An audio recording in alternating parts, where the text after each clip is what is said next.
आता पाहणार आहोत मोठ्या बातम्या।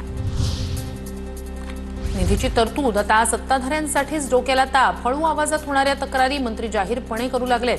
दत्ता भरणेंच्या वेदनेवर दादा कोणती गोळी देऊन फुंकर घालतात हे दिसेलच। भरणेंच्या लाडकी बहीणवरील वक्तव्यावरून सामनातून टीका। विधान भवन परिसरात उद्धव ठाकरे प्रवीण दरेकर यांच्यात मिश्किल संवाद। तुम्हाला शिवसेनेत यावं लागेल, उद्धव ठाकरेंचं मिश्किल वक्तव्य। मराठी माणसांना स्वस्त घरं मिळावी यासाठीच्या अभ्यास गटासंदर्भात दोघांमध्ये संवाद। विधान भवनात मुख्यमंत्री देवेंद्र फडणवीसांच्या अध्यक्षतेखाली महामुंबई आंतरराष्ट्रीय कृषी बाजारपेठ स्थापन करण्याबाबत बैठक। यासाठी पालघरमधील दापचरी इथल्या जागेची पाहणी करावी, फडणवीसांचे निर्देश। यासोबतच राज्यातील बाजार समित्यांच्या बळकटीकरणासाठी प्रस्ताव सादर करावा अशाही सूचना।